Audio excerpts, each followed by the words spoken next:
Listo, perfecto. Pues ya estamos grabando una vez más en el seminario remoto por las condiciones de la pandemia de crisis del habitar y otras formas de habitar en relación con tierra. El día de hoy tenemos el gusto de contar una vez más con la participación. Muchas veces había sido presencial, ahora tiene que ser remota por las condiciones, de nuestro querido colega y profesor CY, que nos habla sobre dos tipos de personas de la montaña en la Princesa Mononoke de Hayao Miyazaki, ¿no? Entonces, pues bueno, sin más, le cedo la palabra al profesor y aquí está, ¿no? Professor, please, the conference is all yours. Okay, good morning from Hong Kong. This is 6 o'clock in the morning. I am with my cafe, so I'm fine. Yeah, and today I'm going to talk about two types of montañas, mountain people in Princess Mononoke. I hope you know this movie very well. This is the Shishikami, the god of forest. And I hope it will give you some kind of atmosphere of my presentation. Since I'm presenting from Hong Kong and my network is not always very good, so I suggest I switch off my camera during my presentation. So maybe it will be much better. Is it okay? Okay, of course, yeah. So now I will share my screen and I will switch off my camera, okay?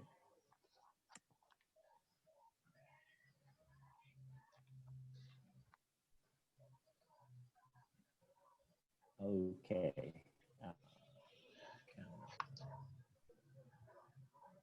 So today my topic is two types of mountain people, and I have three questions. Oh, this PowerPoint is all in Spanish, so I hope you can follow easily. Yeah.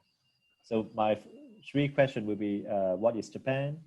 Who are the Japanese? And where is Japan? And to answer these questions, it is perhaps easier to refer to one concept, that is the country of Yamato, País de Yamato. And according to Manyoshu, a book of ancient poems in Japan, there is one specific poem about Yamato. And I'll give you the English translation. Here, the Emperor Jome climbed to the Kaku Hill to view the land. And I'll also give you the Spanish translation.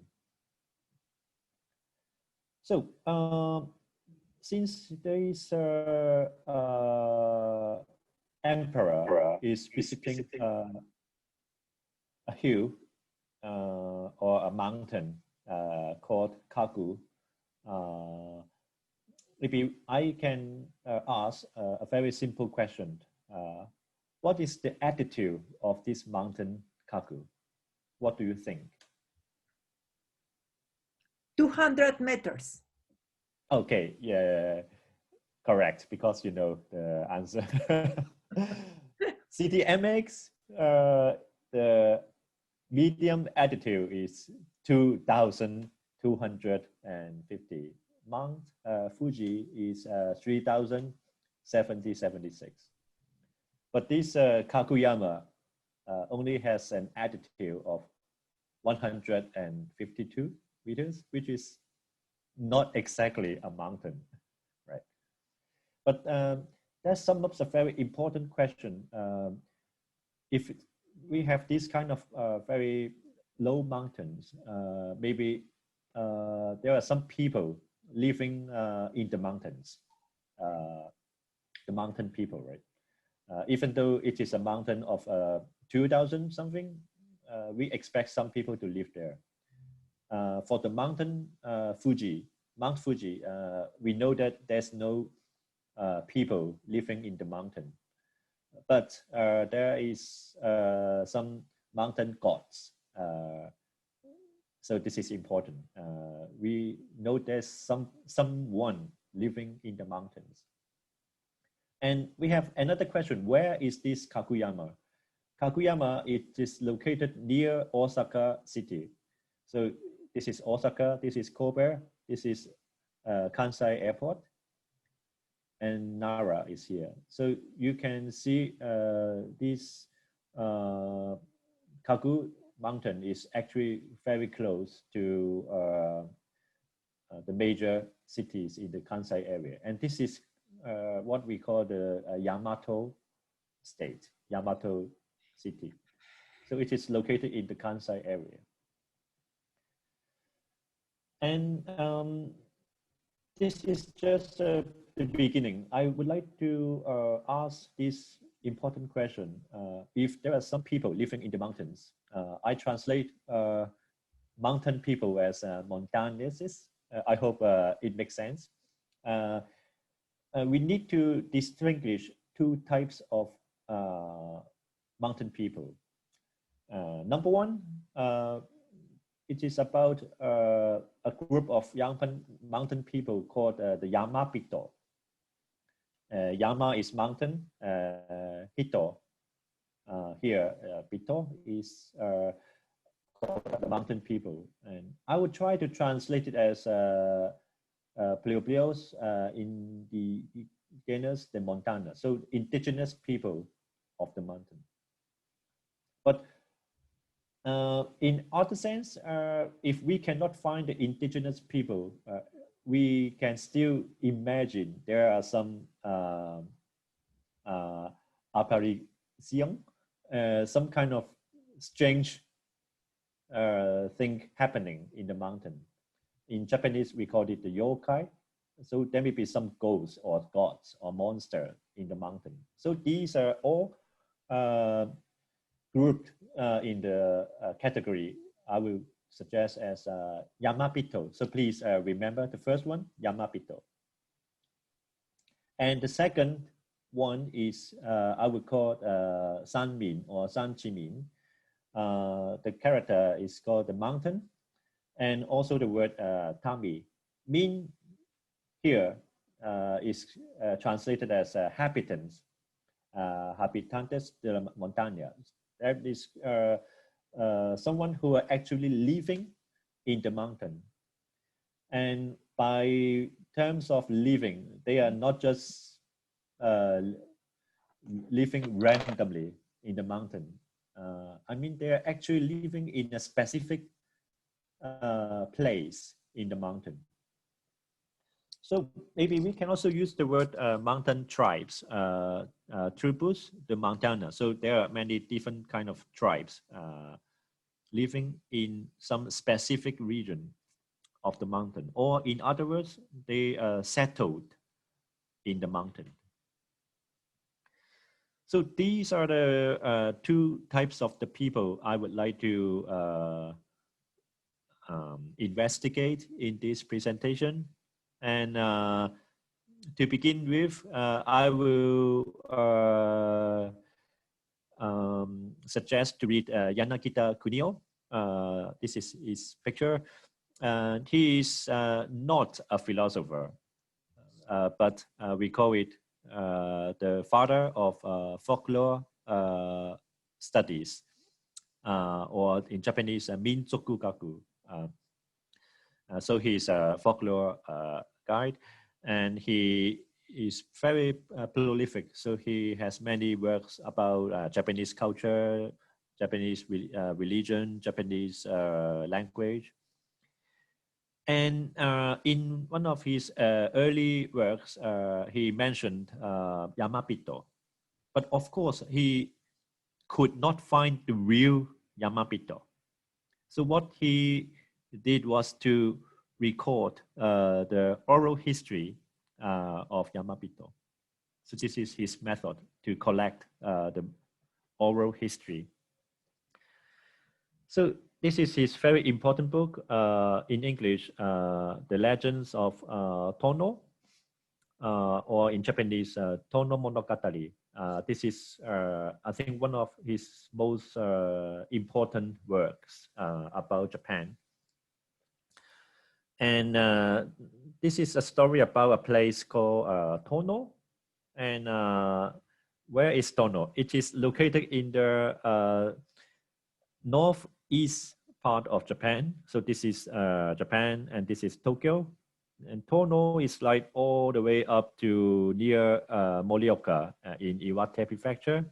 And you go to the seaside, just in front of Kamaishi, there is a place called Tono. So this is the area he would like to collect some oral history.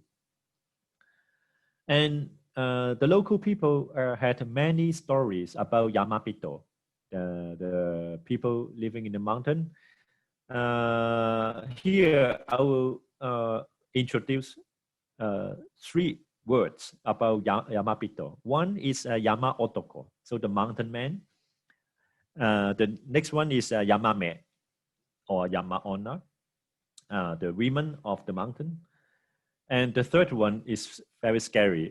It is also here, called Yamauba or Yamamba, some old women of the mountains. So if you look into the picture, they looks quite scary with long nails and long hair, and their face is like scary, right? But the problem is these could be just some fantasy. It is not real, right? So in one of these chapters, chapter number 3, I'll give you the English translation. It is about one man, the Sasaki Kahei, who is an old man, 70 years old guy, living in Tochinai village. And when he was young, he went to the mountains to hunt. So he's a hunter, and came across a beautiful woman seated on a small rock, combing her long black hair. So her face had a beautiful whiteness about it, bold and fearless. He raised his gun, aimed, and brought her down with one shot. So he killed this mountain woman. So we went up to where she was and found her to be rather tall. So she's a tall woman. Her united black hair was longer than she was tall. Thinking of it as an evidence of his shooting skill, he cut off a lock of her hair, looped it up, and put it into his chest pocket. So as an evidence, he wanted to show to his villagers. So he headed home, but along the way, he felt too sleepy to continue the long walk. So he stepped into the shade and dozed off for a while. While Kahei Sasaki-san was still on the border between sleep and waking, a man who was quite tall, this is the Yama Otoko, drew close to him, stuck his hand into Kahei's chest pocket, took the loop of the black hair, and went off.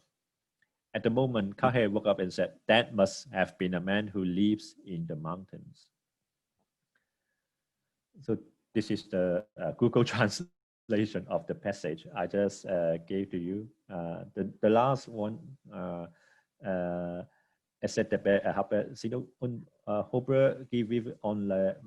so he may be a man who just is living in the mountains.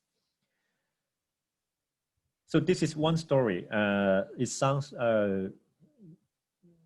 scary, and but it comes to a very important point, that is it real? We will ask a very simple question: is it real?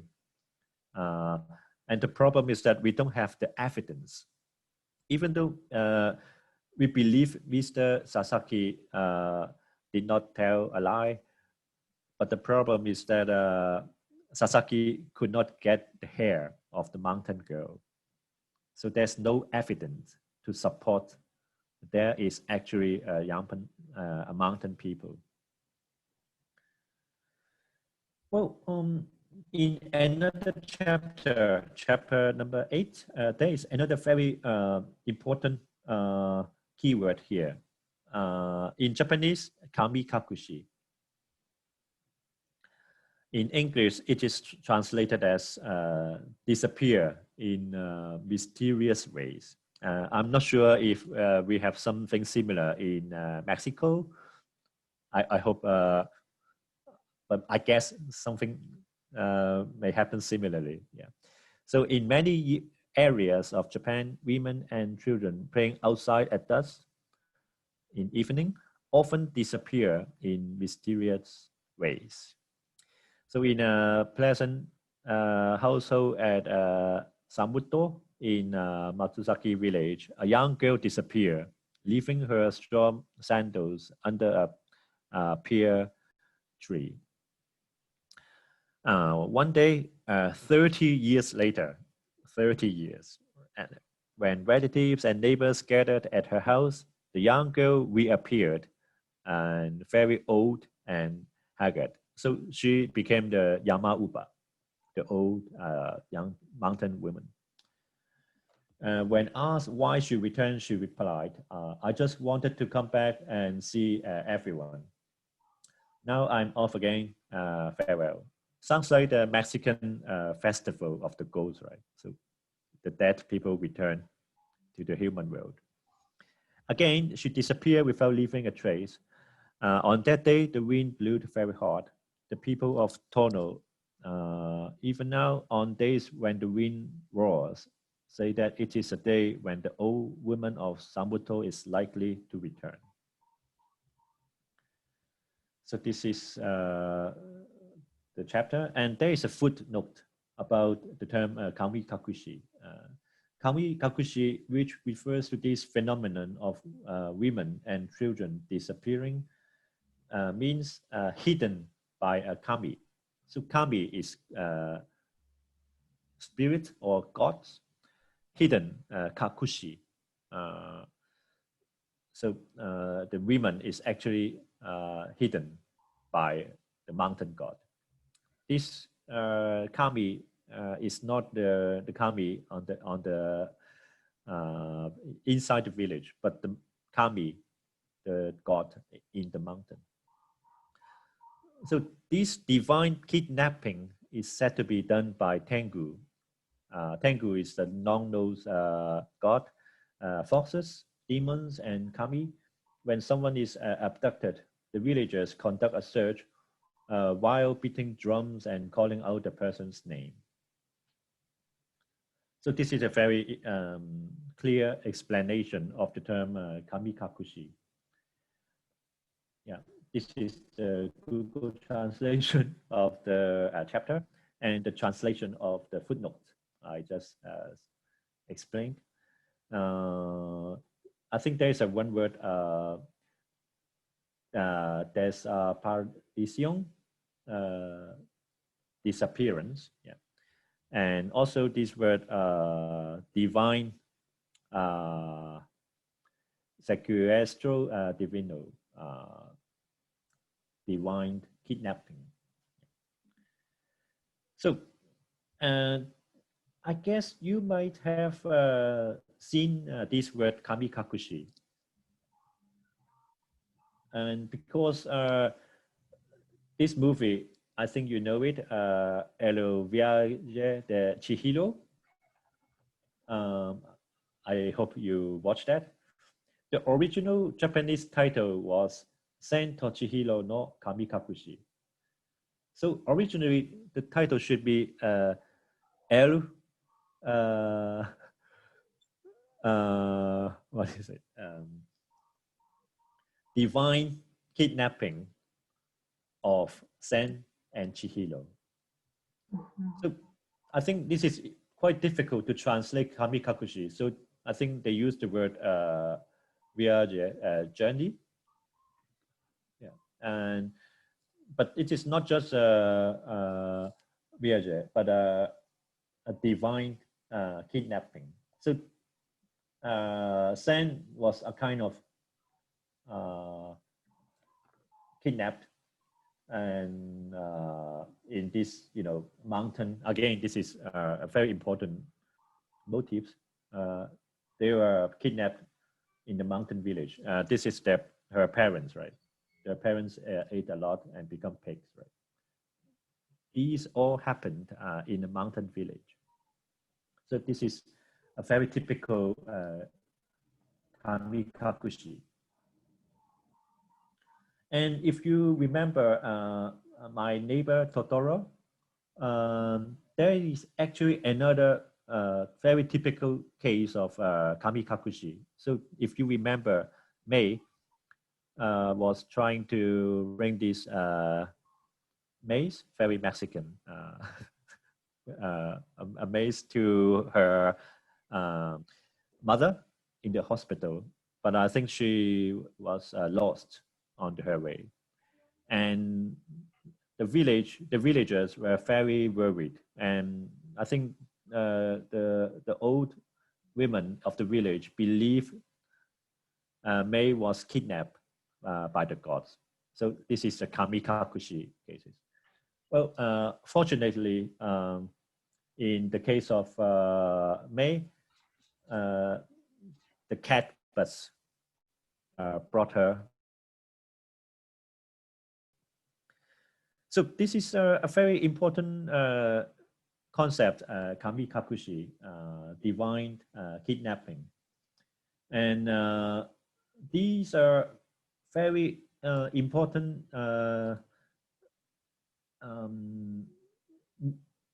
notions or concepts related to the mountain. So these, although it could happen anywhere, but one important point is that kamikakushi has to do with the mountain gods.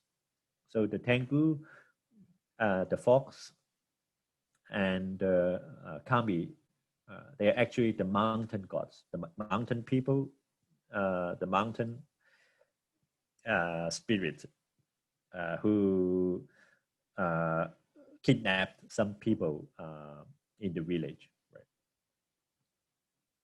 So in Hayao Miyazaki's films, this is, I think, a very important motive, the mountain. It was actually one of the most important, in one of his most important movie, La Princesa, Mononoke. You can find a very important philosophy of mountain in this movie. So I hope you might have watched it many times, and to me it was, I think, for sure one of the best movie of Miyazaki. And as you can see from the poster, there is a girl, San, and also a wolf, Lobo. And Lobo, you know very well that it is in the mountain. So it is actually the mountain god. And San, I will explain later, she is actually adopted by the wolf. So she looks like a wolf and she lives with the wolf. Yeah.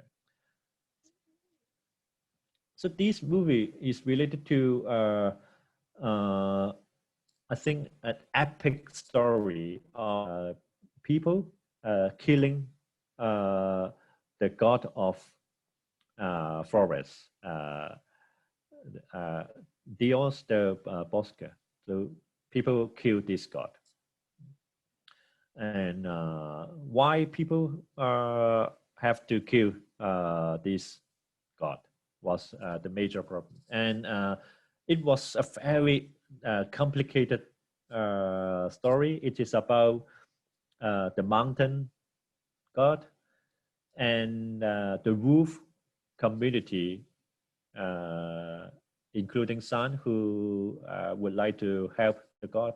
Also, there is a group of Japanese people who is trying to kill the god. and another group of Japanese people living in the mountain who's trying to fight with this Japanese group. So it's very complicated. Today, I do not have time to explain the full story of this movie. But I will give you I'll explain two personal characters of the movie. One is San. She is the main character of the movie, and another one is Ashitaka, this boy. So Ashitaka and San I will explain later that they are representing two types of mountain people.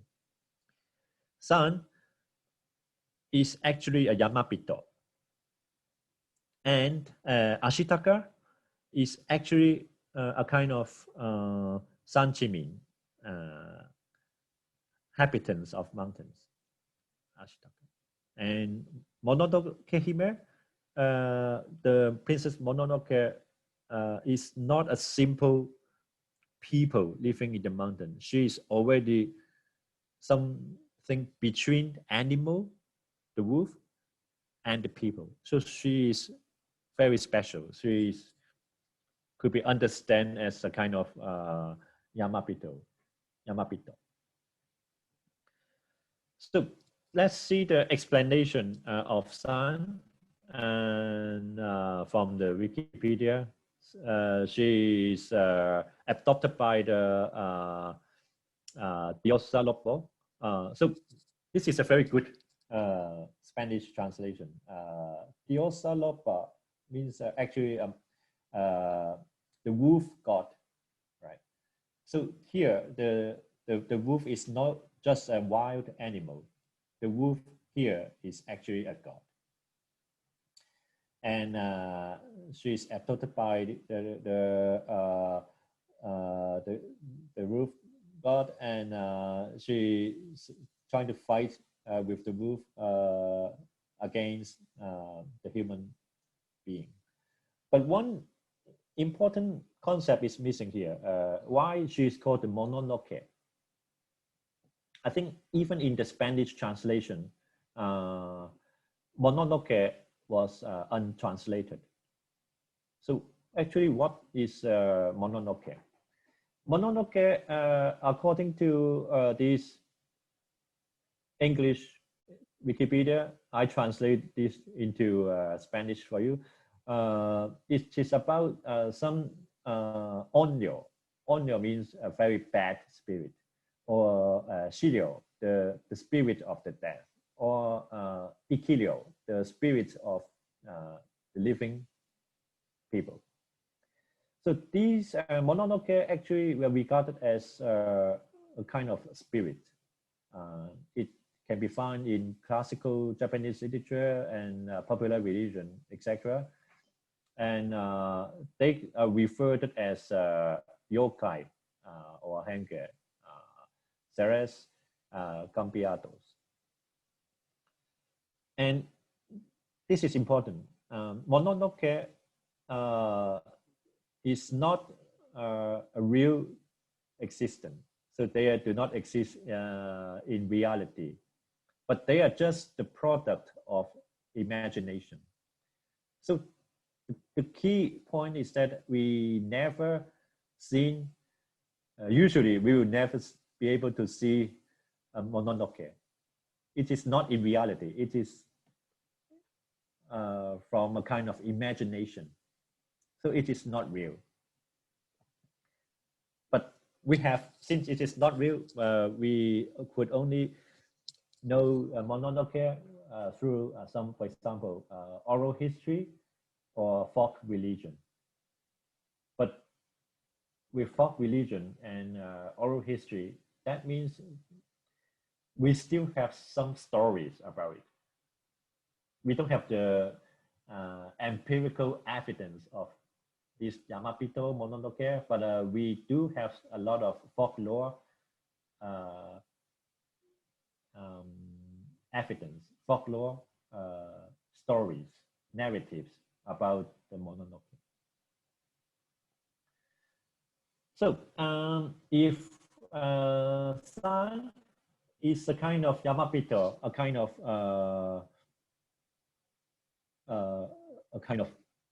a very special being in the mountain. So how about Ashitaka? Ashitaka is one of the last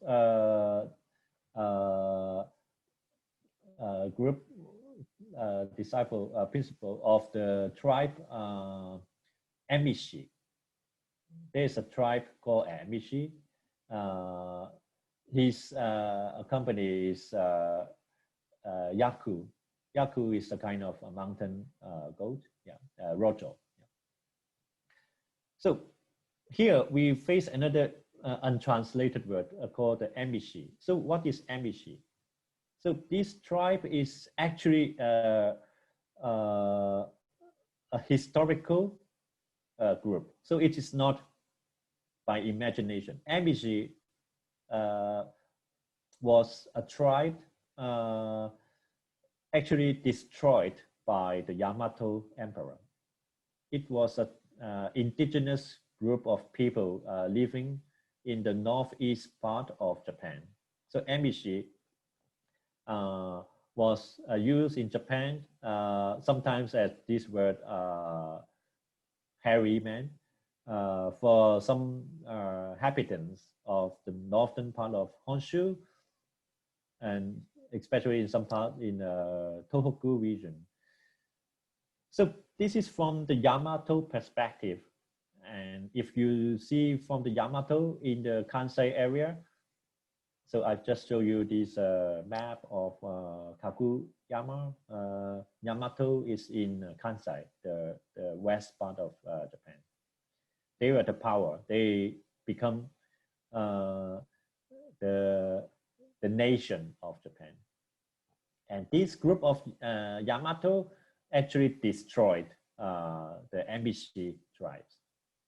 And they used a very, I would say, discriminative verb, terminal discriminative, to describe this group. So this is called Emishi. So is actually Cameroon streams or pond. Epi, right? And Gi, the second word is actually barbarians, barbaros. So these barbarians look like a prawn, or maybe with red hair or red skin, something like that. And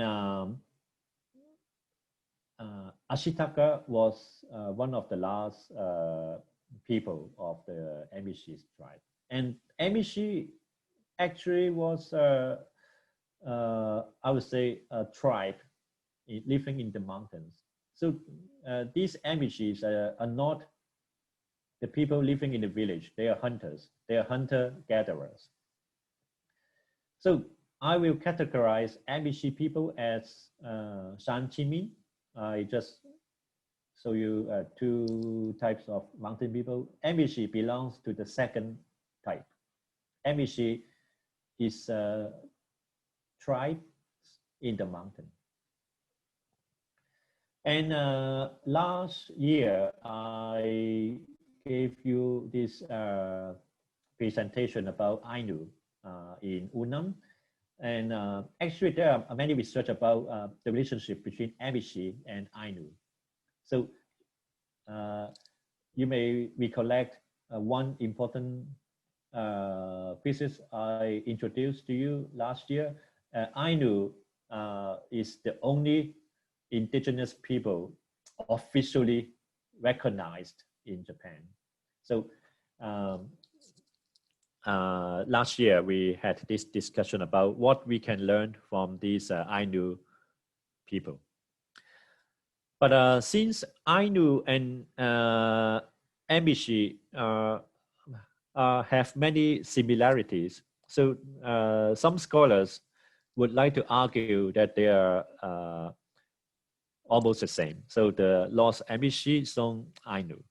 So there are three reasons. One, because the Amishi and the Ainu lives in more or less the same region of Japan, so Tohoku and Hokkaido region. So they belong to the same area. And also in many Amishi related region, they are using the Ainu language. In Tohoku area, many names, the names of places are having these Ainu words. One of the example is Tochinai. I gave you earlier in Tono Legends, the Monogatari. Tochinai, the meaning of nai is actually means some kind of river or lake or swamp. And this is from the Ainu language. And I think more importantly, Amishi and Ainu had a very similar way of living. That is, they are actually hunters and gatherers. Kasai, we call relación.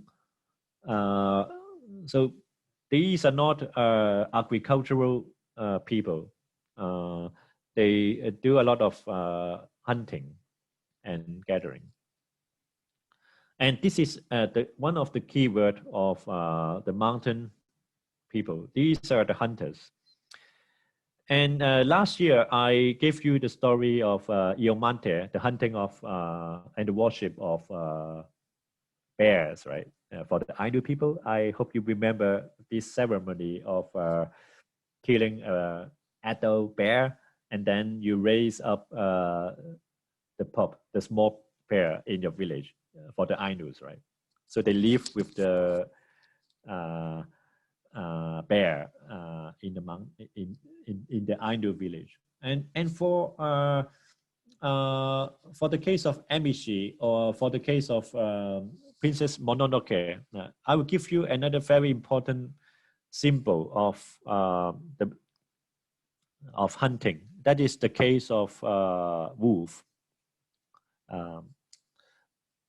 lobos. And as I mentioned earlier, for the agricultural people, the Yamatos, the wolf is considered as a god because it eats the harmful animals for the humans. For example, it eats the wild boars and other animals. And you can see this in the Princess Mononoke. The wolf and the wild boars are a kind of rivals, right? And so in this sense, for the Yamato people, the wolf is actually, the name is Okami. There's another word, the Yama-inu, the mountain dogs, but there's, for the Yamato people, they use another word, Okami. O means grandes, Kami means Dios.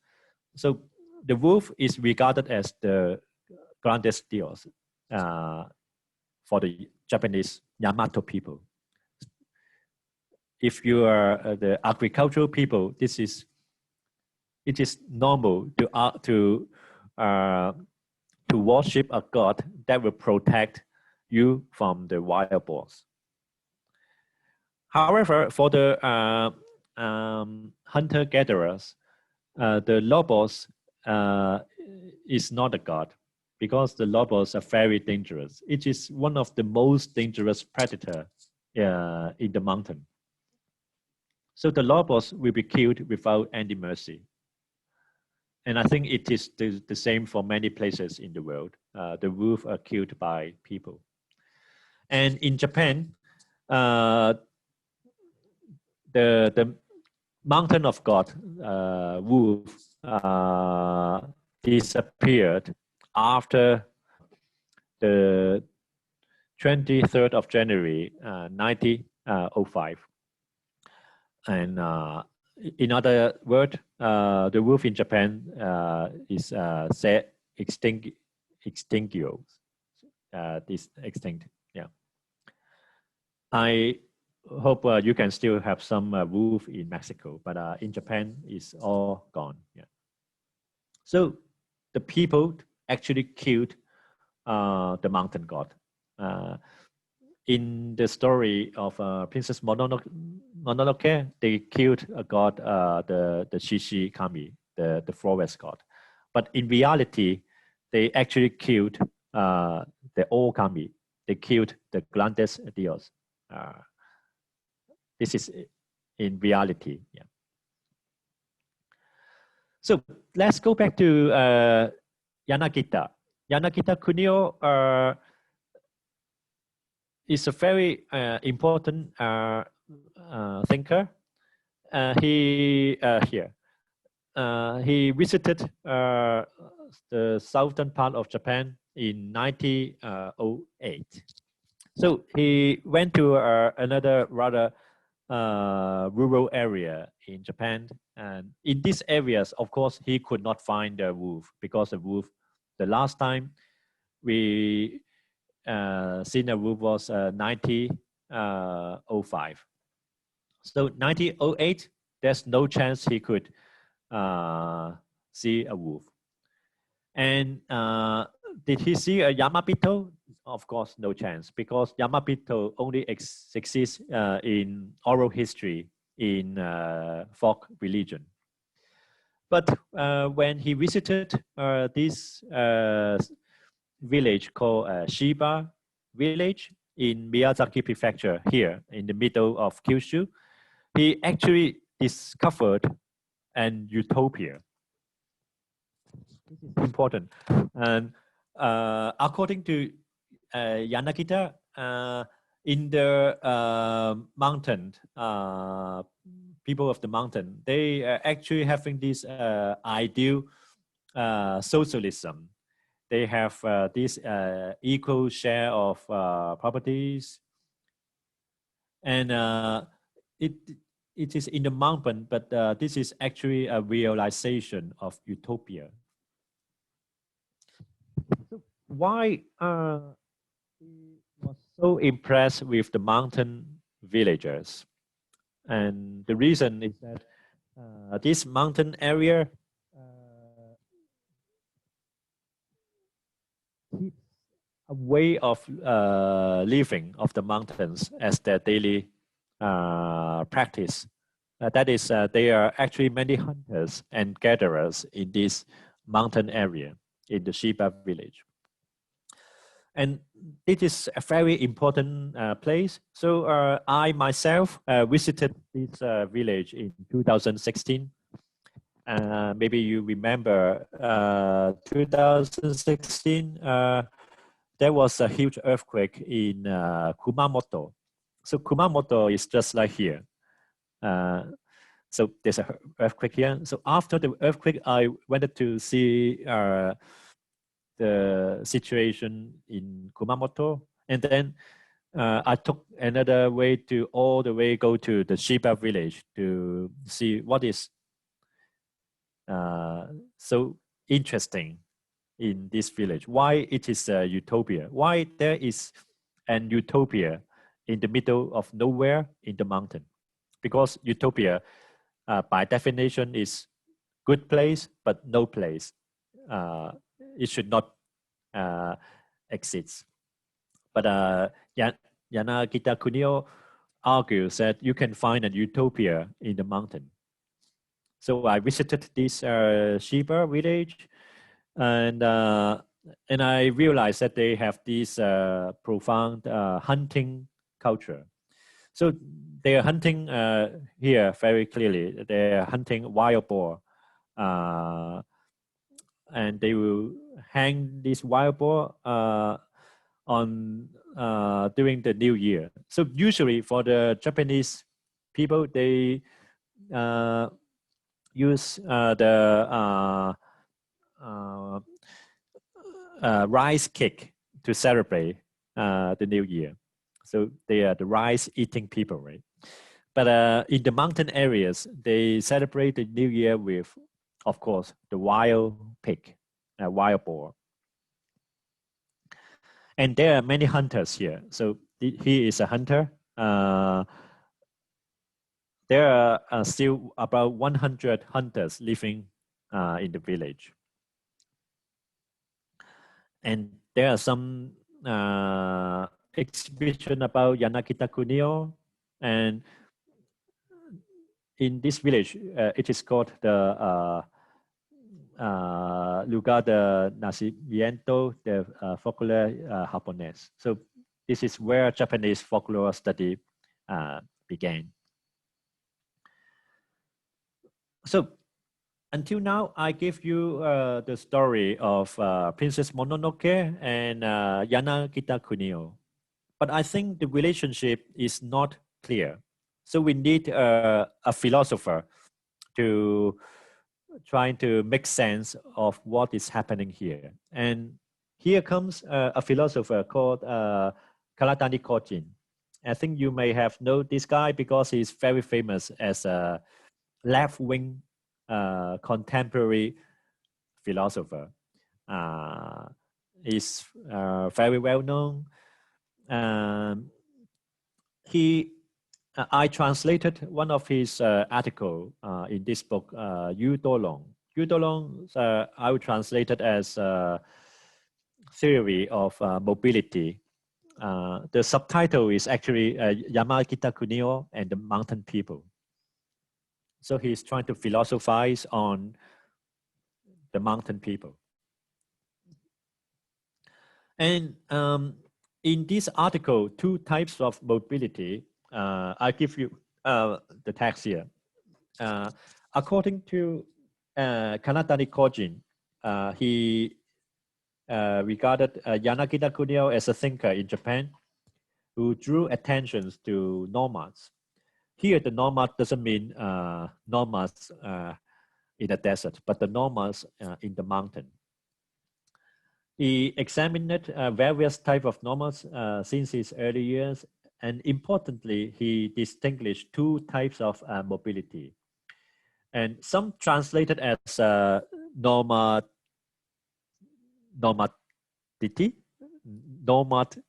but this is incorrect because the mountain peoples are not exactly the same as nomads. Mountain people have their own idea, and we better use a more general term called mobility. So I translated as two types of mobility here. So the first type he suggested there is an existence of Yamapito or the mountain nomads. Yeah. And according to Yanagita Kunio, the mountain nomads or the mountain people were the native hunter-gatherers of the Japanese islands, but threatened by farmers, they hide themselves in the mountains. So they become the people in the mountain, and nobody can discover them. Yeah. But these mountain nomads are different from the mountain tribes, Sanjimin. As I mentioned earlier, Yamapito are different from the Sanjimin, right? The existence of the former, the mountain nomads, the Yamapito, has never been confirmed. So that's why we can only find the oral history of the mountain nomads or the mountain people. The mountain tribes are there, so we can talk to them. The mountain tribes still live in the mountains. Right? We had the Amishi, and also we can have people living in the mountain in Iba village, for example. In many cases, the Yamapito, the mountain nomads, were represented as Tengu, the long-nosed goblins. This is what I explained earlier. If you cannot find the Yamapito, we can still look for the folk religion to look for their existence, and their existence is regarded as mountain gods. Tengu is a very typical mountain god. Yeah. So one mobility, one group of the people at the Yamapito, they are the original mountain hunter-gatherers or the mountain gods. So this is one hand. And on the other hand, Yanagita focused also on the migrating farmers, hunting mountain tribe people, and wandering entertainers, including craftsmen and practitioners of martial arts. So if you remember in Princess Mononoke, there are actually a group of people making iron in the mountain. These are mountain people with entertainers, the ladies, also the craftsmen. And these group of people are Sanchimin, the second type of mountain people. They are the mountain tribes. So these are different to the mountain nomads. In other words, he distinguished two kinds of mobility. So the mountain people have their mobility, and the mountain tribes has another mobility. And there is one type of mobility, actually the mobility from the first group, the mobility from the Yamapito, that can radically resist the state. This is the mobility of the mountain nomads. However, mountain nomads were never an empirically observed reality, even when Yamakita first began paying attention to them. So Yamakita Kunio realized that the Yanakita Kunio realized that the mountain nomads, mountain people, the first group of mountain people are very important, but there is no evidence. There's no proof of their existence. So he looked for some oral history. That was his book, the Tono Monogatari, the Legends of Tono. And he could only find people who are actually there. So he later focuses on farmers, because there are many farmers in Japan with fixed settlement, or the common people. He later focused on this group of farmers, but he still continues his research for the possibility of the existence of mountain nomads. Eventually, he came to look for traces of mountain nomads in indigenous beliefs. And actually, he later visited Taiwan. Taiwan was colonized by Japan from 1895 to 1948. In Taiwan, in the mountains, there are still the indigenous people living in the mountains. So he was so excited when he actually could see some indigenous people in Taiwan. But unfortunately, all the indigenous people are kind of missing in the mountains in Japan. Actually, the Ainus are there.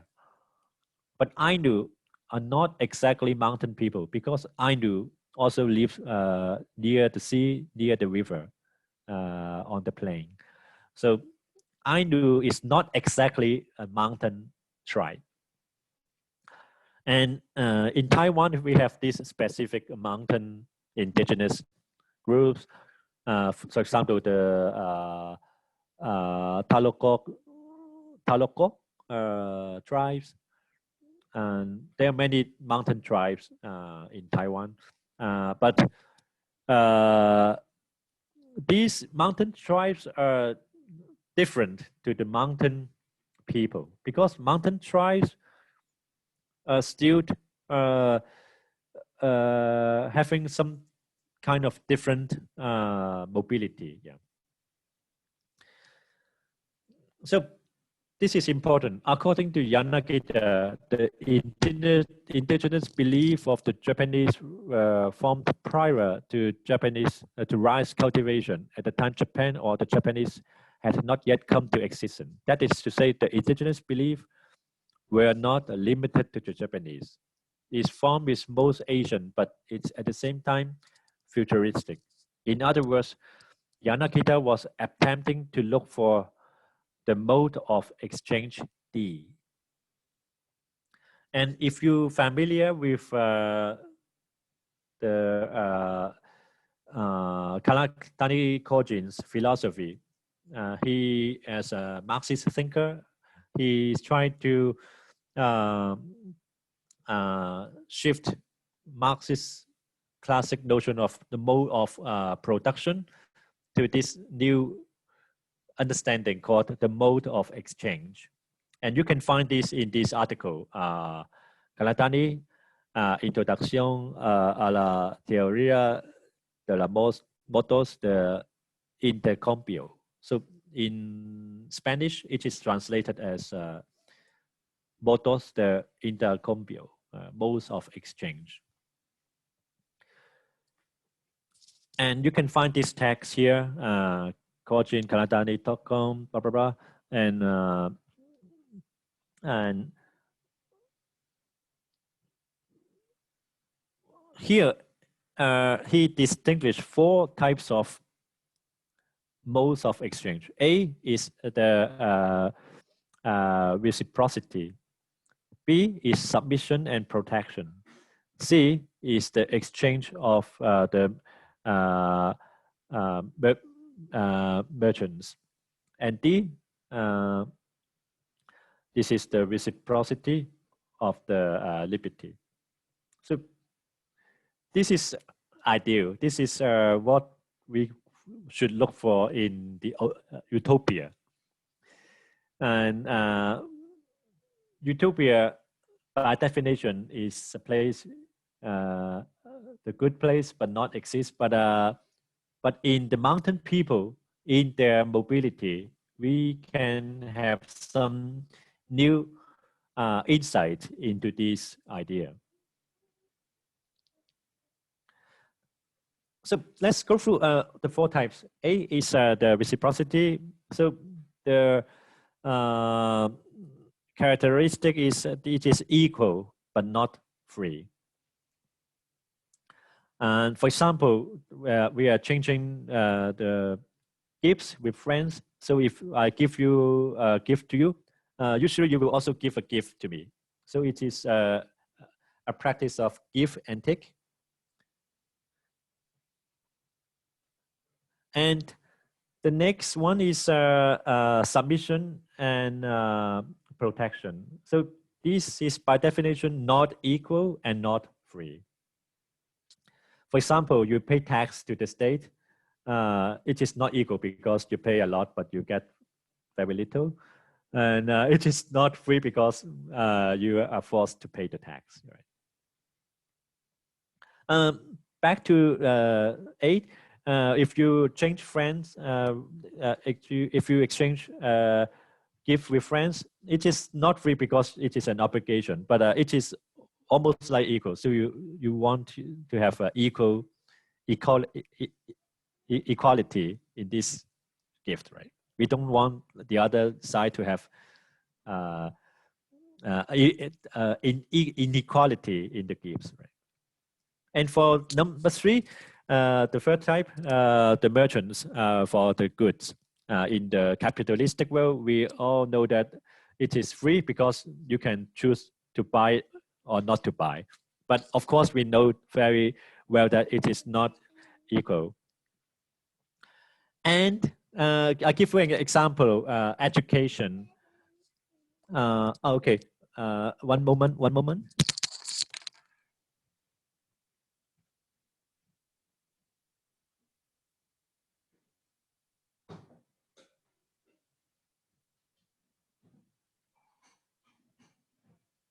Education. If we see education as a product, unfortunately, it is free. So in the terms that you can choose to buy it or not. But if we buy it, we all know that it is not equal because usually you pay a lot and you get little, for example. And for D, which is very important, and it is by definition equal and free. So where we can find this? This is actually, you can find this in the practice of the hunter-gatherers. And the key words are mobility and pure gifts. And I translate it as a puro regalo. I'm not sure it is good. Maybe you can also translate it as a don puro, pure gift. Yeah, I think it's maybe better. Yeah. So in Kanatanik Yudolong, and this is a very important quote.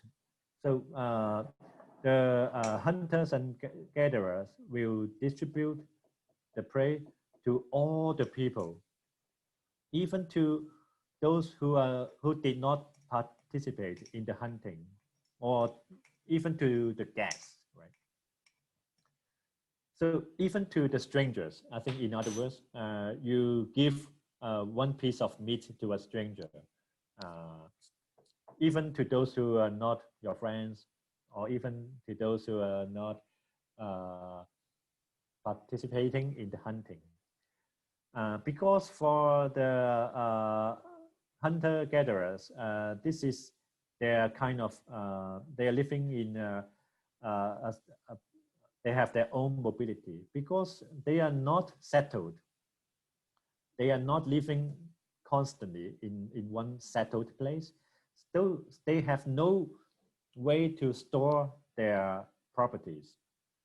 They have no method to have the concept of possession.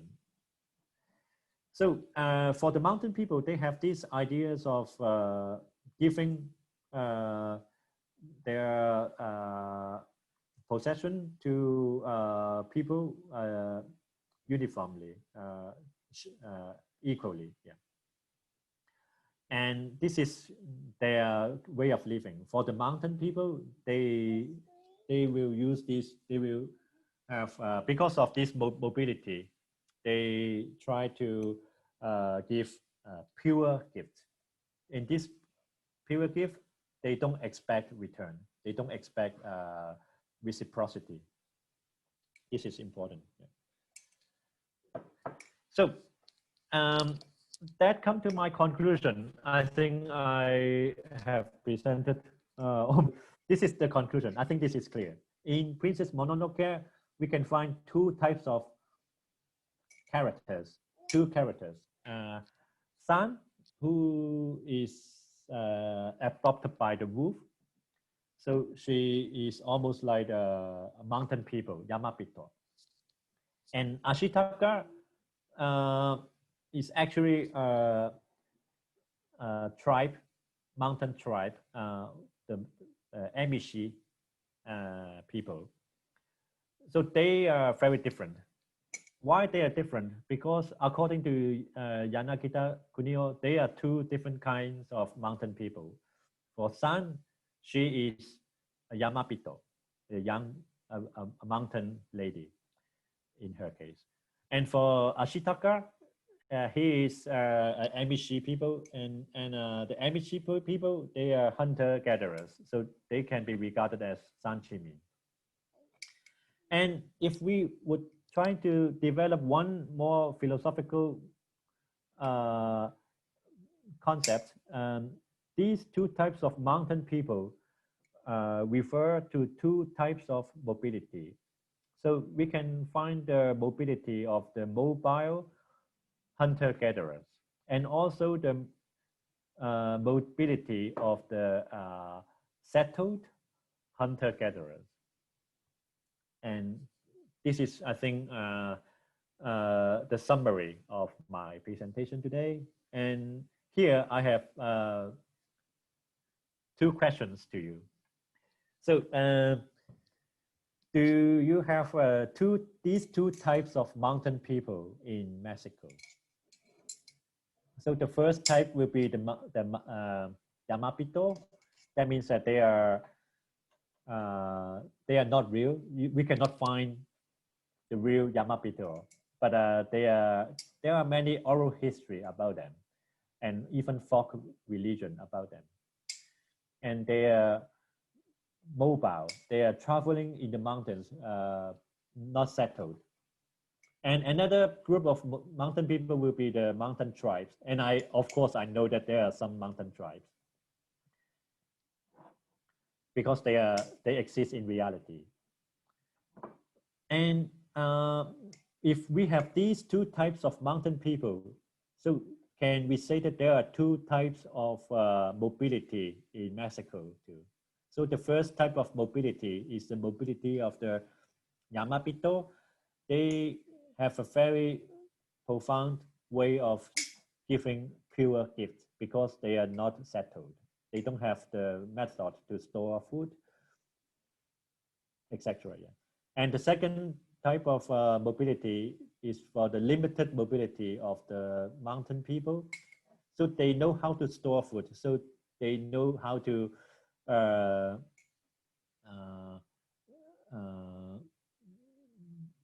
do some kind of farming. So they are not pure hunter-gatherers anymore. For example, I think there's one group of tribes in Mexico, Pueblo Tarahumara or Maramburi, and to my very limited understanding, I guess they could be regarded as, of course, mountain tribes, but maybe they have some folklore history or oral history about their mountain gods. Dios de montaña. Maybe they have this concept of a group of mountain people who are mobile in the mountain and they give pure gifts. And that is the end of my presentation. Gracias por su ensamble atención.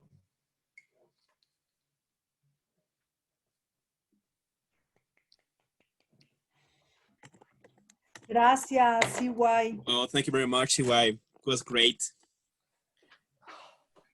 Well, I think it gives us a lot to think about, you know, like, I mean, you put two questions in the table. I would like to address all the colleagues in the seminar. Like, what do you think?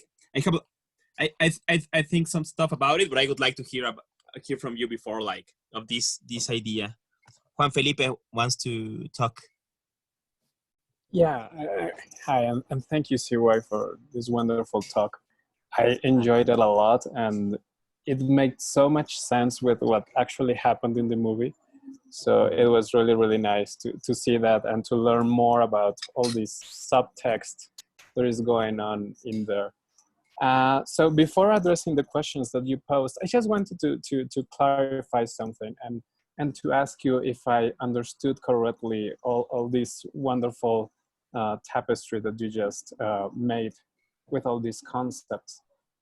So in Karatani Kojin reading of Yanagita, the utopia, which is that which cannot exist, is the form of resistance to the state, right? Yeah. Yeah, okay. So the only place outside the state is the no place, right? There is no place actually outside the state except in this kind of utopia or mythology, yeah? So when you see something like what is happening in the movie, which is a kind of, which is a form of resisting the state, right? Because all these towns are resisting the emperor and how they are dealing with that. Then to resist the state, if you are a Sanshimin, you need to make an alliance with this non-existence mythological Yamabito, right? So you need to take in this mythological aspect of it in order to resist politically to it, yeah? Okay, so I think that's all I needed to clarify. If you have something else to say about it. Yeah, exactly. For the Shiba Mura, the Shiba village, it's very interesting because some of the people lived in the village were from the Heike family. So you may know the story of the Heike Monogatari. And the Heike people were once the power of the Japan state, but they lost their power and they are killed by the Genji people. So they escaped the state in the Kansai area, and some of them actually escaped to this mountain in Shiba. So there's some graveyards of a princess. It's actually there's a princess called Tsulu something, yeah. And this princess, okay, this princess fell in love with the hair care people, and they have a kind of romance there. And the important point is that when you have to escape from the central power, and usually you escape to the remote area. And one option is to escape to the mountains in the case of Shibamura. And there are also another possibility, that is to escape to the remote islands. So in some islands in Okinawa, for example, in the most further island in Japan, the Yonaguni Island, is almost like a few hundred kilometers away from Taiwan, and you can still find the hair care people there. So these are the we call it the exile people, but the exile people may not have the mobility, as I explained here in my presentation. But if you happen to go to the mountains and you adopt this lifestyle of hunter-gatherer, and then you are actually practicing a kind of mode of exchange, which is different to the people living in the cities. And in Kanakani Kojin, I think he's not urging us to become hunter-gatherers. We are useless in the mountains. If we have to go to do hunting, we will get nothing for sure. And the point is not to become hunters or gatherers, but to realize there is a mobility or a way of doing pure gifts because of this mobility. So if you prefer a more mobile way of living, there's a possibility to resist the state. And according to Kanatani Kojin, that was the French philosophers, Deleuze or some other people who mentioned this monadology, nomadology, Yeah. nomad, and that was a failure. It does not work because that was adopted by the global capitalism. So we need these kind of global, we call it the expats, to have this, nomad way of living, who can work for these global companies. And we need another kind of mobility rather than the global expats. Right? Okay, lovely. Thank you. Thank you.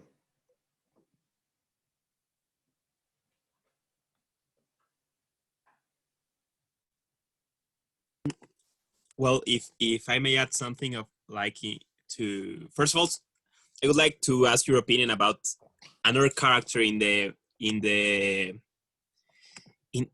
Princess Mononoke, because we have to consider there's Ashitaka, the settler in the mountain. There's San, the mythical human who renounces to her character of human to live with the gods in the forest. But also there's Lady Eboshi, and I think one of the great things about Princess Mononoke is this showing these three ways of building a relationship with nature, because one tries to dissolve herself to nature, let's say, to lose her human character. It's even a point in the movie losing the smell of a human and trying to become a wolf.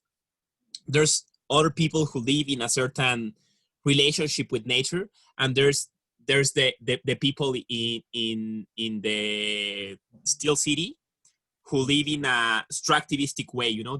They are using nature too, but to extract metals basically metals for guns. They are trying to make guns with the metal they are extracting from the land. And it's quite interesting how there's three relationships with nature and with humanity. And at the end of the day, I think the hardest part in the movie, the most complex part, is that it forces us to understand that, like, Lady Eboshi may seem like the bad guy or the bad, like the antagonist in the movie, but she's also justified to do what she's doing. She's just acting from another ethos, from another relationship with nature. For her, of course, nature is to be used, and nature is being used to save women and to save people with illnesses, you know. So she's also like a benefactor character, but in a different relationship between human beings and nature. And then we go to the other extreme of the Okami, who are trying to resist nature against human, you know. And I feel that Ashitaka is quite an interesting character because he's a certain kind of amphibious character. He's the only one who's able to go from the Steel City to the forest, from the forest to the Steel City, and at the end of the day, he's the only one who's able to establish this, I don't know how to call it, maybe a certain kind of realized utopia of whatever will happen after the fall of Steel City, you know? How will now humans try to build another relationship with the land? And so I think it's quite interesting to think like these three types of ethos and the relationship with the soil, with nature, and this middle character who's like an amphibious character who's able to go from the city, from the human against nature, to the nature resisting humanity, and is able to move from one place to another. And also I wanted to address that, like the question you made. I think that in fact this is quite a heavy point, particularly in the north of Mexico. I'm talking about the cases I know in the region of Sonora and Sinaloa. There's a lot of people, a lot of communities that were nomad, basically nomad. And in fact, it's quite interesting because these communities were able to resist colonization all the way to the end of the 19th century. Some of them going all the way to the 20th century because the logic of colonization in Mexico was based in the Spaniard concept of caciques, of the leaders of established communities who are to be coerced or integrated to the colonial system. And that way is the only way that colonial oppression could work in such a huge scale. But these communities that were nomad, that had nothing to gain from the government, that had no established institutions, they were not able to control them. We can find those communities in Chiapas, but we can also find them in the north. And the only way, in fact, that's the only thing I want to add, that's quite interesting. The only way the government had to control communities like the Mayos, like the Yaquis, was through agriculture, establishing agriculture and irrigation systems. The only thing that could keep people in one place was building irrigation systems. And suddenly the only thing the government had for them was the money to build irrigation systems, to build dams. And now they had an interest in a place. They had to stay in that place. And eventually through that was the only way they were able to kind of, well, there's still like a rebellion. Even in the 20th century, there was a Yaqui war in the north. The war is still going with the government in some level. But the only way to control them was to make them become, to settle in one place. And the strategy was particularly agriculture and water. Basically, the dams and irrigation systems. And it's still a problem now in the 21st century, the irrigation systems in the region of Sonora and Sinaloa, which was the only tool to break this utopian resistance against the colonization and the settlement logic and imperialistic logic that came from the empires in the center, and then from Spain, and then from the US, whatever. Yeah, just that. And Sebastian, I think, wanted to talk. Thank you very much for your talk. You were asking if there's something like that in Mexico. I'm not sure because that's not my field. But I had a chance to collaborate with an anthropologist, and she was working with otomies. And let me show you some images because maybe it's easy for us to see. So the Otomisar, of course, I'm not an expert, so don't trust my word, but just I'm trying to transmit something. Maybe we could invite her to talk. So I'm pretty sure many of us already have seen these images. Those are gods, plant gods that live in the mountains, and Otomis go to the mountains to have rituals, and they burn this paper. This paper is they say the photograph of a god. So it's quite interesting because they use the mountain not as it's a sacred place, but they burn things and they take the trash to the mountain. So it's quite a very complex relation to the cerros. It's not a mountain. To the how do you call a cerro in English? Small Hills? mountains. Hills, maybe? The hills. So there are very different characters, and they tend to sell some very beautiful ones. They try to, how to say that? They use these simple ones for the rituals like this, and these very complex ones are used for selling to the tourists. So it's quite interesting situation about art and crafts, religion. But I don't know. I think could be a interesting case of comparison, but it's not. I insist my field. I'm just bringing the example because I believe it could help in the future, not exactly now. Thank you very much.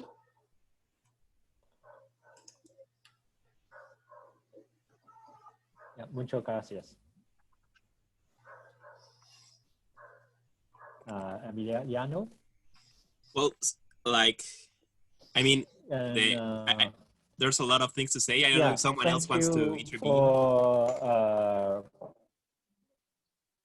Yeah. Okay. Maybe a very quick comment about Lady Eboshi. Of course. And of course, you are absolutely correct that she is a very difficult character because there are good illness, but also there is an evil aspect. She was the leader of a union group to kill the god of forest. So she is a very ambiguous person. But I think in the end, what Miyazaki wanted to show is that she is less evil than Yamato. So the ultimate evil character is not Lady Eboshi, but the greedy Yamato. Here in the whole movie, it is very consistent that there's nothing good about the Yamato samurai people. They are killing people for no reason. They trying to take advantage of the mountain tribes and trying to develop the land for future purpose. For example, agriculture. I absolutely understand what you're trying to say in the case of Mexican. One way to destroy the nature is to do farming and to have irrigation system. As I mentioned in my last presentation about Fudo, Terruño, if you remember, and this Terra, this Terruño of rice culture actually had a lot of disadvantage to the untouched nature. Yeah. So many Japanese people believe that when they see a rice field, this is nature, right? And it is not nature by any sense. It is already touched up by human beings. So they have this, actually they call it the Satoyama. So the Sato is a village and the Yama is the mountain. So Satoyama is some place between this. And in my presentation today, this Satoyama is not the Yama as such, but just the Sanchimin. these will only contribute to a group of people who somehow live next to the mountain, but by definition, they are not the Yamapitos. They could only be the Sanchimin, and we should distinguish these two groups, right? Thank you. Well, I don't know if someone else has something to intervene or ask or comment. Like, I think Siwan and I could like discuss for hours about this stuff. Vanessa, please.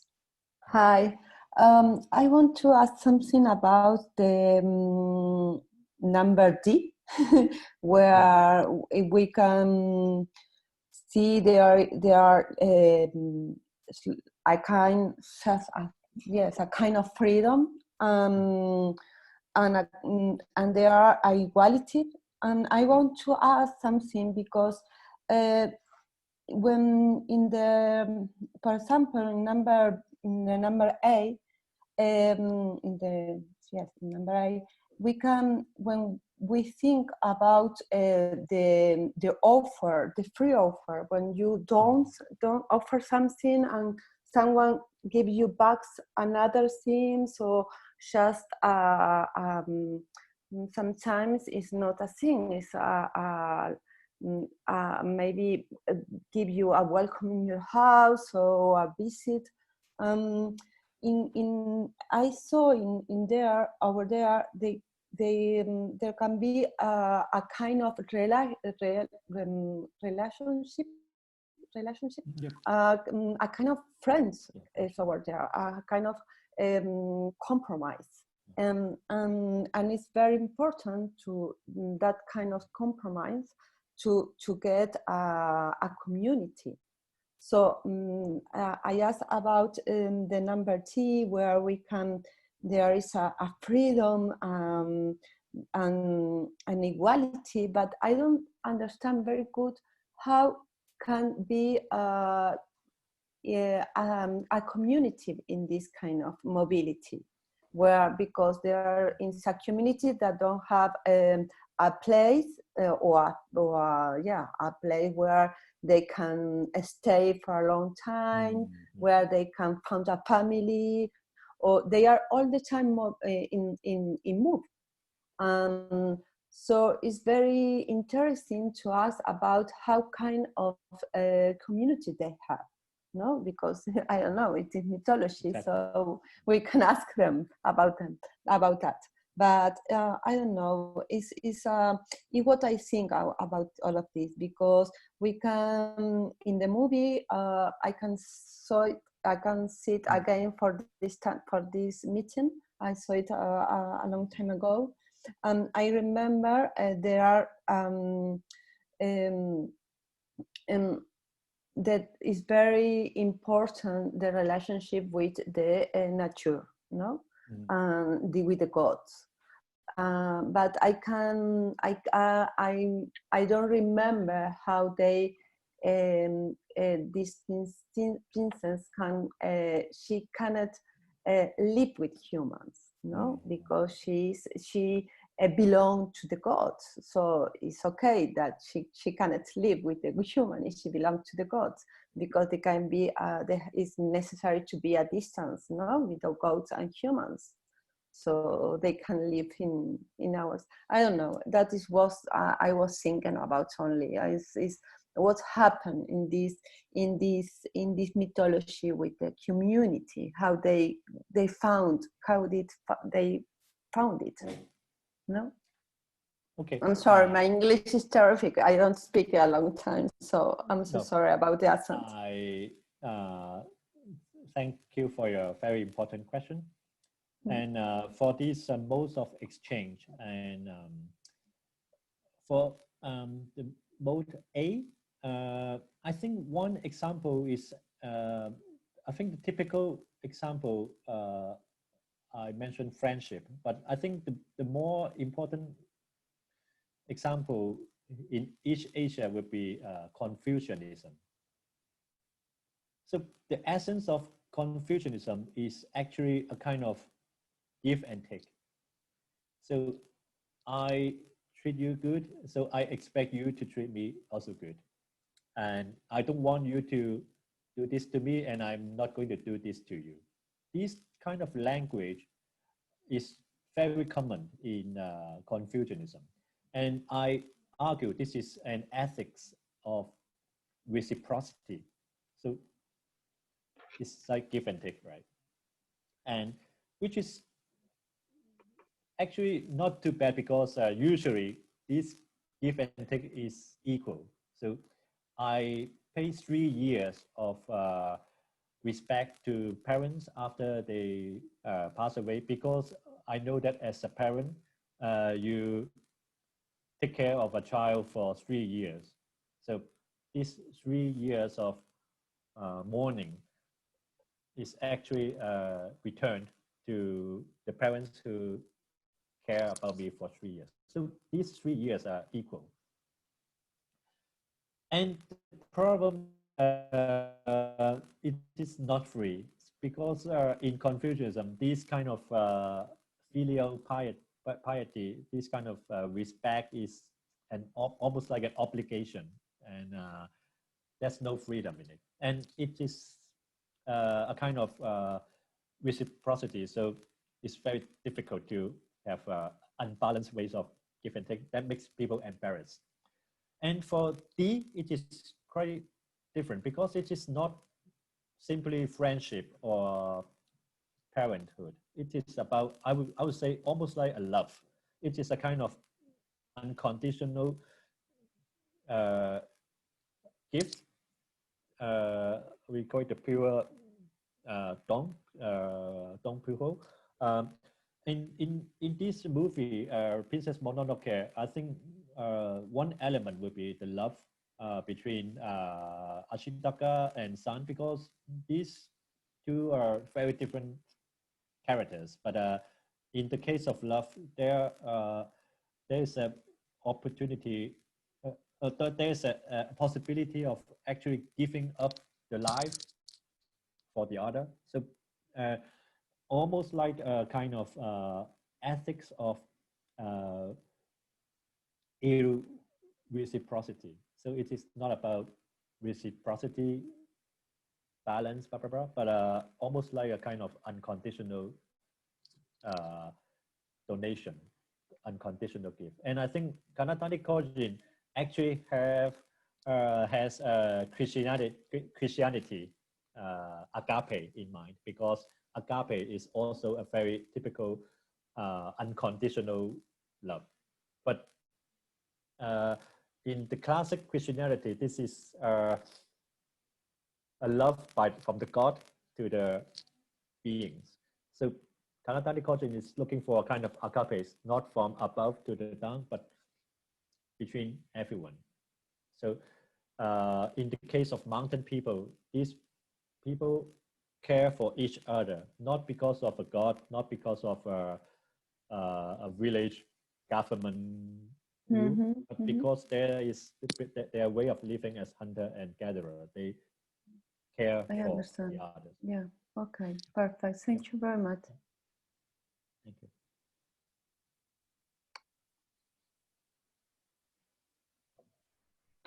Sonia. Hola. ¿Puedo hacer una pregunta, un comentario? Claro, Bueno, profesora, adelante. Muchas gracias. Thank you very much, Siwei, for this promenade, not only around Japan, but around the folklore of Japan. I was asking myself if this kind of interaction among mankind, animals, and nature, and I would say among gods and goddesses, goes far away the logic of dualism that works with the rule of opposition. And this introduces us to a kind of irreality, or not exactly an irreality, but a potence of imagination. I was about to ask you if there is what kind of logic is this that is operating? And perhaps because of your answer, it is the logic of reciprocity, could be? or irreciprocity. Yes. Yeah, and Well, yeah, and for the logic here, it is still very difficult. According to Kanatari Kojin, the logic or the keyword is in this concept of mobility and prerogative, and which is very difficult to explain, because usually it's because he used the term modes of exchange for D. Okay. But actually, if you look into D, it is not an exchange. It is a one-way giving. And you don't actually expect people to give anything back to you. yes. And I'll give you maybe 2 examples in Hong Kong. I was trying to argue in this umbrella movement many years ago, I think 6 years ago. And when the people were on the street, occupying the streets in Central, in Hong Kong, many people actually give free water or free food to the protesters. And it's weird because Hong Kong people are so famous for capitalism, right? So we are expecting the money or food, blah, blah, blah, blah. But actually they are not expecting any return. So this logic is not a logic of capitalism, but a kind of maybe D, right? And another example is the recent social movement in Hong Kong. So we have all these kind of occupying the campus, and also we have a lot of people, students are arrested in the campus, blah, blah, blah. And I think they are giving up their life, maybe 5 years or 10 years in jail just for nothing, right? And they have this philosophy of be water. So be water is like we call it the Bruce Lee's philosophy of a kung fu kind of thing, but it is also from the Taoist notions of the best. The best is water. Water is the best, and the meaning is that water is like free is nothing, but actually is actually the best element. It has the power of nurturing, and also have the power of destruction. It can be very calm and peaceful, and it can also be very violent. And to understand this is, I think, a kind of illogical sense, right? Because it sounds so ambiguous and so contradictory. Why water can be good at the same time and evil at the same time? There's no logic to explain this kind of experience.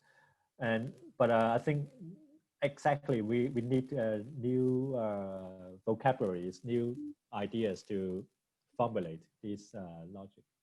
Excuse me, one moment, please. Can I have it? I'm back, yeah. Yeah. And yeah, and also if there's no such a reality in the mountain people, we need to use our maybe the logic of imagination, and and that is important because in the 20th century philosophy, there is especially the logical movement of the 20th century. People believe that there is a kind of truth only in empirical reality, but actually we need to go back to this imagination. And one example would be in the case of history studies. Now I think we also have a trend of going back to the oral history rather than the written history. So maybe the Heideggerian sense will be the difference between the Geschichte and Historia. And they are fundamentally, yeah, I think different. Yeah. And maybe we need to have a new way of thinking about this, doing a philosophy that can do some justice to oral history or folklore studies. Yeah. Thank you very much. Fortunately, in the 20th century, we have Bergson, we have Bachelard, we have Deleuze. They are, especially Bachelard, is a very, very potent thinker of imagination.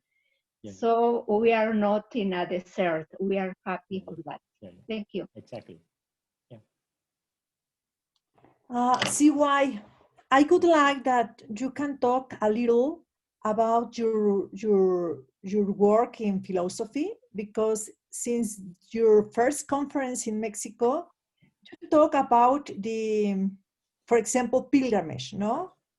And I think you were, I remember that you were talking about to think from the place, no? And do you think that, for example, you are talking about mobility and like a way of freedom, no? So overall, one type of mobility when you cannot accumulate, no? So, but you insist to think from the place, no? Since the place, and what is the place, no? I was thinking if mobility and sedentarism, they are the two categories, the principal categories to think the crisis in inhabiting, no, crisis of inhabiting or of dwelling, no? Are you understand me? No, I think I am asking a lot of questions. No, first, if you're the inhabiting, you need to take account the sedentarism and mobility at first. And you propose to think from the place, no? The place, no? How, for you, in which way emerge the place? What makes the place, no? That you need to think. ¿Cómo se llama? To spring out, se dice? In which way you think this is the place to think? You know? To raise. To raise, no? Yeah. In which way the race emerge? Yeah, exactly. Well, thank you for asking this question. I myself is still looking for an answer. And in Mexico, my first thought was about pilgrimage. And the second one is about Ainu and Fudo. And this talk is about mobility and pilgrimage. And I think you can see there is a change in my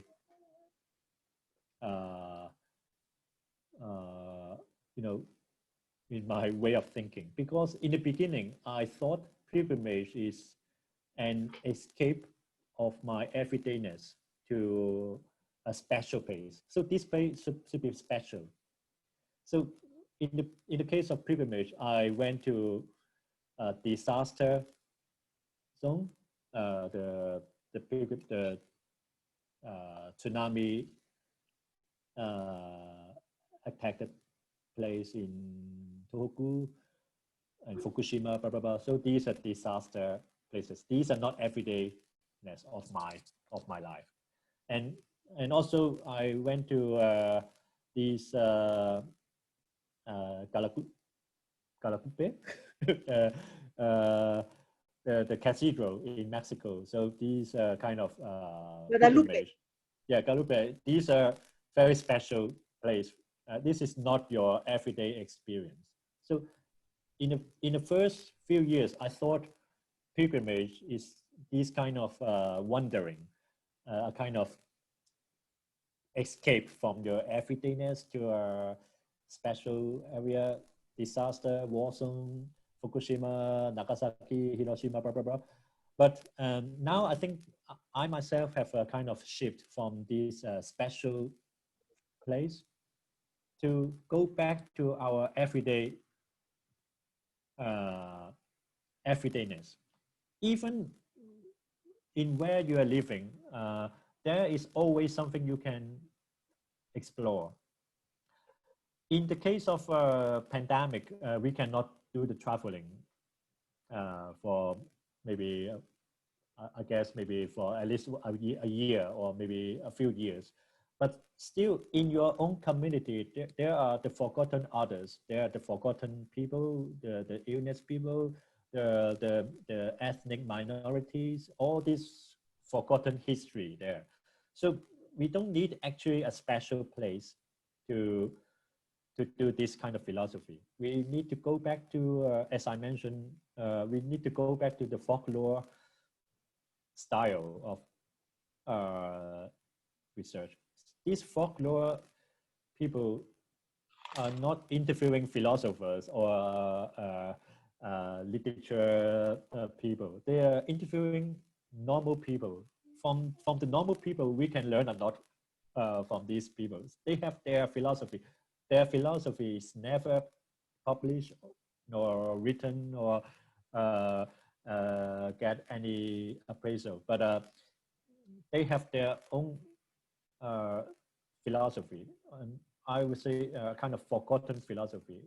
And mountain people, they even don't have their history, even they don't have the reality, right?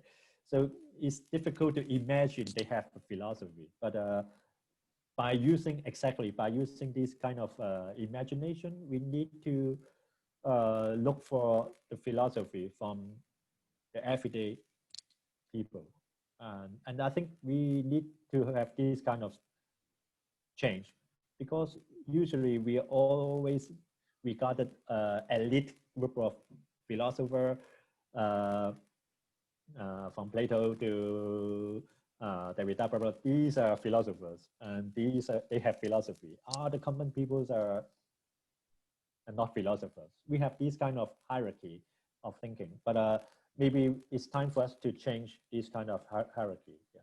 And folklore studies, to me, is very eye-opening. Yeah, because even in religion, we always look for the important figures in religion. We have Jesus, we have Confucius, blah blah blah, Buddha. But how about the religion of the common people, the folk religions, and these kind of everydayness are somehow underestimated in the academia, or in other words, the academia had no interest in this everydayness or commonality. We always look for a kind of exotic experience in these special places. And if that is the point, then your project of going back to this inhabiting or habitat is very meaningful, because this is not about living or dwelling in in a special zone. It is about our everyday experience. We used to think there's nothing to wonder in our Tasman, mundane, everyday world. We thought it is like meaningless. We need to look for a special meaning in my life, in doing pilgrimage or in doing a kind of special tour to a temple or the temple of moon, blah, blah, blah. And we need to go back to the everydayness. Yeah. So you are resignificate, no. So you are, no. You have ¿cómo se dice? Resignified. Resignified pilgrimage, disaster, something like that, no? Yeah. And traveling to not traveling. Bueno, we can talk about another occasion, but I was thinking that you are a very good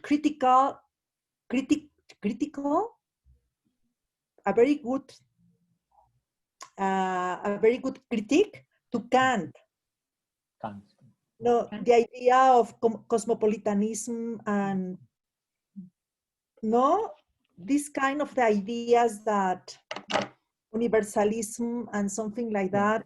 No, it is no. It's just the against this idea. No, I think. Yeah, it is not just about Kant, but maybe to this project of reason in a broad sense. Reasoning is the first few concepts you have to deal with as a student of philosophy. When I was younger, I always trying to look into the meaning of how to be rational, right? But in this rationality, how can we deal with the oral history? How can we deal with the kind of wisdom which is violently suppressed by reason? And that's why recently I'm looking into the ideas or the thought of the indigenous people, of the or even women, or all these kind of neglected topics. These are something wrong. There must be something wrong with philosophy in neglecting all these kind of they call it superficial topics. Yeah, and another important project now I'm doing is to we understand philosophy not as a study of philosophy, but as love of wisdom. It is a kind of love. If it is a kind of love, then it is not to do with a kind of theory or a kind of knowledge approach. It is not a theory of knowledge, but it is about our way of treating the people, how to we understand the others first, and then to live with them. Yeah, these kind of issues are, I think, very important rather than the theory of knowledge.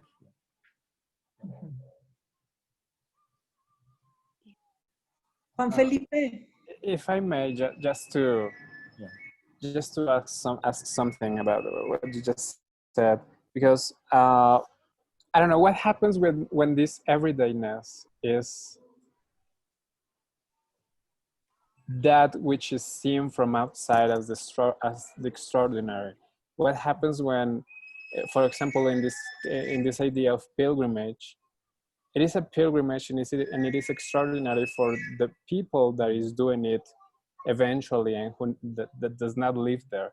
But what happens, for example, with the monks that lives in these temples? What happens with their everydayness, which is exactly that? So there are different ways of conceiving this everydayness, right? Yeah. Okay. Very good. Yeah. And since I'm not a monk, so I really don't know what they think about these pilgrims. So I think they are quite annoying. Yeah. And but to me, to bring out this problem, came to my own reflection that actually you need a lot of freedom. You need this kind of privilege to travel, to be a pilgrim. You need to quit your job. You need to have this liberty of, you know, leaving your family for a while, all this kind of freedom. And this is a kind of luxury to people who have to work every day for their own living. So pilgrimage was a very interesting idea. I was so interested in this project of pilgrimage. But more I work on it, I realized that something is wrong with pilgrimage, because it is about only available to a specific group of people who had the freedom, who have the time, the money to do the pilgrimage. And for people who will never be able to do a epic move to other continents, how can we work on this kind of philosophy? We can still do it. We can still do, because in your everydayness, there is something extraordinary in your, even in your everydayness. And this is what I'm trying to do. Maybe it is already a kind of a Zen approach, because for some kind of Zen monks, we thought that enlightenment is in a special way of, you know, setting. But for another group of Zen monks, they realize that enlightenment can be in your everydayness. It is not in a special place. It is not in the temple, not in the, not from a master. But you can also get enlightened from a child, for example.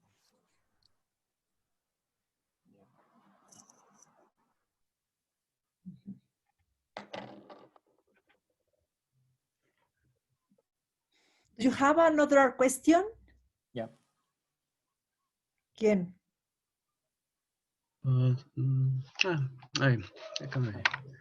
Okay, thank you very much for your presentation. I enjoyed it a lot.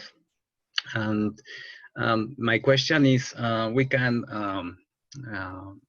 understand this kind of speech or plot, like talking about of make the world amazing again, not only the pilgrim experience, but you can understand this kind of experience for ordinary people, or what is only the utopia. The utopia is only a metaphor to reenchant the experience, the divine, or what kind of experience it is, because understand the actuality, like an ideology. Ideology is capitalism. Is the opposite of capitalism. This kind is the utopia, like utopia, an ecological utopia or socialist utopia against the capitalist sense of the war, or this is a kind of utopia like made of the world amazing again. Is this had this kind of speech or plot these intentions? So this concept of, thank you, this important question. This utopia, according to Yanagita Kunio or Kanatani Kojin, has a lot to do with mountains.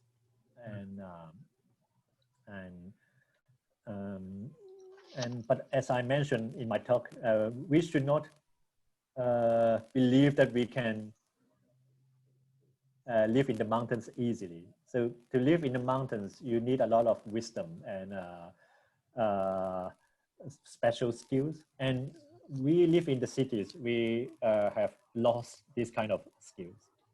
So this, if you think there is a utopia in the mountains, and then in other, there is another possibility, as mentioned by Emiliano, that we are glorifying the mountain. There are actually a lot of social problems and inequalities in the mountains, and to look for an utopia. And I think Kanatani's approach is interesting because he is not looking for a kind of utopia in future that is in the classic historic Marxist view. You know, by doing a kind of revolution, we will have a kind of utopia.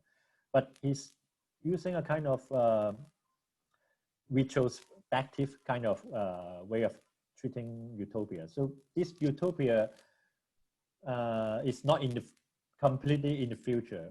We actually had some experience of this utopia in the past. So to look into these historical utopia is, I think, one approach we can work on. And also there are some utopia which is never recorded by the historians. So in this sense, we need to rethink about the method of history and trying to make sense of the oral history of this kind of utopia. So it's not simply by a kind of revolution or a kind of, you know, social movement, but to look for some historical resources for us to build on our next utopia. Thank you.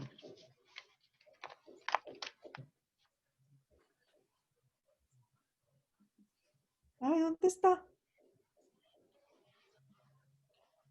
Ah, perdón.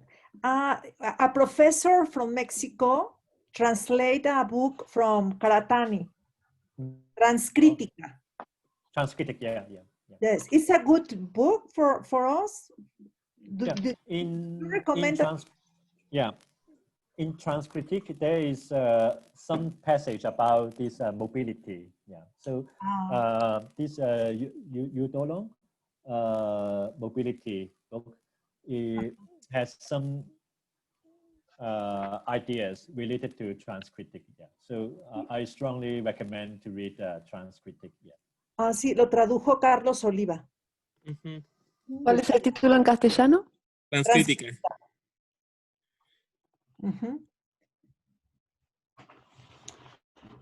Bueno, we have a lot of time talking, and I am very grateful with your conference, and I hope that you can come very soon to Mexico.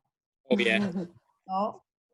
Yeah. I hope I can go to the mountains next time. Oh yeah, we'll take you. We'll take you. You want to go to the mountains? Okay. Yeah. Okay.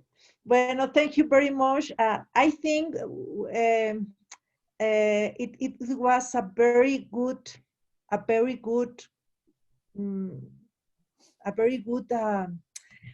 another way to think in philosophy. No, it's another way to think. So I am very, very grateful with you. Thank you. I am still on my way to refine these ideas of kind of folkloric return of philosophy. So philosophy and folklore studies sounds like very different approaches, but I am now trying to bring these two disciplines together, and we need to go to many places to see how this, for example, the indigenous thinking can actually be reconsidered as philosophy. Yeah. And yeah, please do this project together. Okay. Vanessa, for you it's Yeah. very important this. Yes. Yeah, I like a lot what all of what you're telling is very, very important. I was reading the last time just a few things about the Japan mythology, and so rich. You have a lot of kind of godness, and the way that you think the divines. I don't know, it's divines of the godness, no? It's very important, and I don't know, and the poetry, of course, the poetry is, yeah. You are very, I don't know, you are very lucky. Emiliano, si quieres, ¿lo cortamos? Ya, pues, si ¿Sí ya? quieres, tú despide. Bueno, muchas gracias por acompañarnos en esta ocasión. La próxima vez va a ser Sebastián, ¿verdad, Emiliano? Sí, ¿no? Sí. Sebastián is going to talk about what are you talking, Sebastián? ¿Qué te pasa? Ya no se oye. El 11 de septiembre presenta Sebastián. Sí, sobre estética ambiental. Environmental aesthetics. Ajá. Bueno. Thank you very much. Okay. You can stay a little for talking, and yeah,